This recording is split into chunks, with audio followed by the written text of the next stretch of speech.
The CRP's MMA team of Miguel Durrani and Devin Miller are back. It's Wednesday, March 20th, and we are getting news that 135-pound UFC champion TJ Dillashaw has relinquished his belt after testing positive under the USADA testing regulations that the UFC follows. Devin, what are you hearing more about this? Well, I actually saw Ariel Helwani's tweet was the very first thing I seen saying that TJ has relinquished the belt. And then I looked up TJ's Twitter, and he posted this. He said, to all my fans, I wanted to be the first one to let you know that USADA and the NYSAC, the New York State Athletic Commission, have informed me of an adverse finding in a test taken for my last fight. While words can't even begin to express how disappointed I am at this time, please know that I'm working with my team to understand that what has occurred and how to resolve this situation as quickly as possible. Out of fairness and respect to the rest of the division, I've informed the UFC that I will voluntarily relinquish my title while I deal with this matter. I want to thank you all, thank you in advance for all the support. So this has really been a pretty bad year for TJ, who at the end of last year was really probably at the pinnacle of his career to this point, winning the title back, defending it again in a rematch against Cody Garbrandt, both stoppages within two rounds. Was definitely getting the attention of a lot of people because he is a very talented fighter, definitely a new breed style champion for the sport. But then he tried this rendezvous of going down to 125 in an attempt to kill the 125-pound division and fought Henry Cejudo earlier this year on the first ESPN Plus card in Brooklyn. And not only did he get knocked out in 25 seconds by Henry Cejudo and just really failed at his attempt down at that lighter weight, but apparently he fought for a drug screen after that, and now so basically he lost, instead of becoming a two-division champion that night, he's lost both belts. So it's been a bad year. It's been a bad year for him. And I do remember that we were referring to TJ before the Cejudo fight. Remember, he was favored in that fight as the new breed, a 2.0 type of version.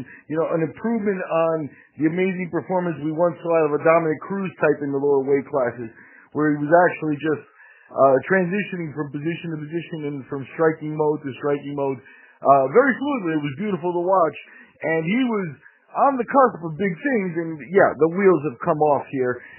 This is terrible news, but it's again, we've been featuring the PED situation whenever we can here on the CRP, and this becomes a weird situation because, you know, in the old days, and I'm talking about, you know, forever in the 70s, you know, when people, you know, when you picture people getting, you know, steroids at the gym and stuff like that, and, you know, weightlifters and that sort of stuff. I mean, it's way beyond that now. But that literally is the way it used to be, is if you were on steroids, you were a cheater. But now there's so many supplements and legal supplements, and you can actually buy supplements over the counter that, because you're an athlete, happens to have an ingredient that may be illegal or on the list. So it's like you could even make a mistake, and what it turns into is litigation. Him and his team are trying to decide how they're going to resolve this matter. Yeah, you know, that sounds like to me like they're going to go to the commissions and they're going to present.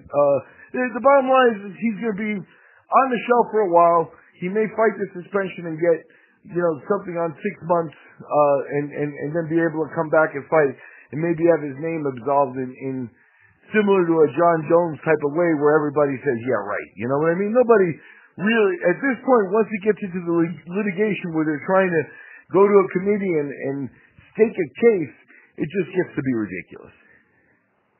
Yeah, and TJ's now actually the second case of somebody who's come out in front of this, because I remember last year hearing from Helwani and the UFC and all them that they were going to stop coming out with that somebody's been suspended due to a USADA violation until it has went through the litigation process and they've been found guilty and all that, because there's been examples of people that have just made honest mistakes or they find some kind of finding that, that they end up getting their sentence reduced or just get the whole case thrown out directly. But as you just said, they've already completely destroyed their reputation. And that's the worst thing I think about the whole PED scandal, is because I think a lot of people are just making mistakes. Now, that is yet to be found out if it's about TJ Dillashaw. We know that wouldn't have been the case with John Jones because of the type of steroid that it is. That's all been completely debunked, that he just would have been taking a male enhancement pill and this would have popped up, or he would have been doing this by accident through some kind of supplement. But we don't know what the case is with Dillashaw now. But as you just said, once this comes out, once you get labeled a juicer, once you get labeled somebody that's taking PEDs, and even if you've been completely vindicated of it, how many casual fans are actually looking into that information? Very few. And once that becomes linked to you, it's really hard to ever get that off. And so this is, anytime this happens, especially to somebody as high level as a TJ Dillashaw, I mean, it's completely devastating to their legacy. And this definitely hurts. And it's gonna call into question a lot of his rapid improvement over the past 4 or 5 years.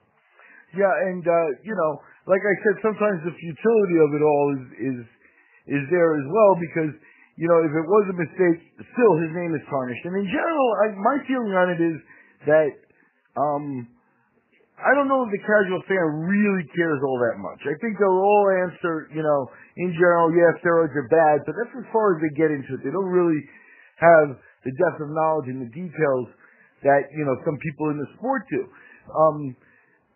So the casual fan maybe doesn't really care all that much, but where Dillashaw's going to get killed with this is in negotiations, because the UFC should bring it.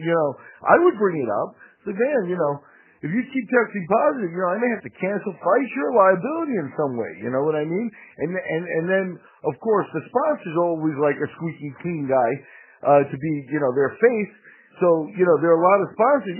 Maybe some supplement companies might not care and stuff like that, but there are going to be a lot of sponsors, mainstream sponsors, that do care about that stuff. How does Reebok feel about that? Could the Reebok checks be held back if Reebok said, hey, if they tested positive, we're not going to give them their bonuses? I mean, you're kidding me, right? I mean, all that stuff becomes a political nightmare every time this happens, but I think, all of that's in play. So that's where Dillashaw really has hurt himself, is on the business end of things, is where those guys will hold it against you right away, whereas the casual fan, they like to see fights. Yeah, I agree, and I remember watching you and Chad talk about this issue of performance-enhancing drugs in combat sports and the efforts to try to police it, and you made a really good point about how do we even define this? How do we even define? And you made a good point that it's not something that's wrong or illegal until somebody's put it on a list. And you brought it, and Chad brought up caffeine could be interpreted as a performance-enhancing drug, and you brought up Nick Diaz getting some of his eyebrow bones shaved down so that it's not protruding and getting cut. And is that a performance-enhancing procedure? And we're entering into a day of transhumanism and all the different type of. Yep, you guys. I can sum it up for you really simple. We are in the 21st century, and we're addressing the problem with a 20th century solution. It's as simple as that. How can anybody look at the modern landscape of the world and think that a commission that meets every 3 months to make decisions and stuff is going to be adequate to really manage this, or any type of science when the last 50 years of this, the last 100 years of this tells us that the science and the policing of it has always been behind. I mean, I'm not going to jump out and mention any names or anything like that, but in the last couple of months, it's happened in boxing, it's happened in MMA, where all of a sudden a couple of guys that seem to be washed up had resurgent performances in their late 30s, and probably they will pass their test because at some point there may be something new on the horizon that's already out there that people can use and have access to that the policing hasn't caught up to yet. Similar to like Alexander Povetkin when he got caught with a Russian-produced drug that was later put on the list, and he used to use it when it was legal, and it basically expands your ability to take in oxygen, pretty critical in a fight. So Povetkin kept testing positive for that after it was put on the list and stuff, but he also used it legally before it was on the list. So now there may be some type of something out there that's so sharp that everybody's so happy with it. At 35, everybody's performing so great. It's not on the list yet. It may never even get on the list, but who knows? And that's just speculation on my part, but there are a lot of all of a sudden here and there guys at 35 that are like, and older and in boxing as well, where all of a sudden the performance is like, wow, what is, they found the fountain of youth or something, and that stuff doesn't really happen. So, well, and on that point, I'll stack on top of your speculation there. I can think of one guy in particular who's doing just that, who I think we're both thinking of, that's performing really well, having kind of a late resurgence, who a lot of people speculated was the reason that he fell off was because USADA came in. And now he's just resurging, and yeah, it looks like a pre-USADA version of himself. So yeah, that is a good point. And I mean, another thing, like going forward, I mean, the biggest reason for the idea of we got to police these people, we got to get them on a level playing field, is because of the fact that not all the fighters will be able to afford the new technology and the new supplements and all this, and that puts some of the smaller guys at a disadvantage to where they could never even work their way up the ranks. But for example, if science improves to the point where you can get some bionic knees that make you able to jump over the Empire State Building, but only a handful of the guys in the UFC have these super knees, that would seem completely unfair that you've got like this robotic Terminator style fighter while the other fighters are just simply old-fashioned humans. I know that sounds like that sounds kind of off the wall, but literally what he's talking about, maybe just the 22nd century, We're already in the 21st century, things are already screwed up, but things will keep advancing, and if something like that, like supplements and bionics and replacement parts and things like that start to happen in the future, then yeah, the combat sports are going to be very muddled. But for right now, we're talking about TJ Dillashaw and his relinquishing of the 135-pound bantamweight title, his coming out in public saying that he had run amok of the USADA testing, and that for the good of the division and for the good of his fans, he was going to step back until everything was decided and looked at.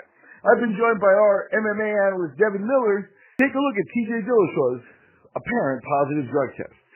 Devin, any closing words?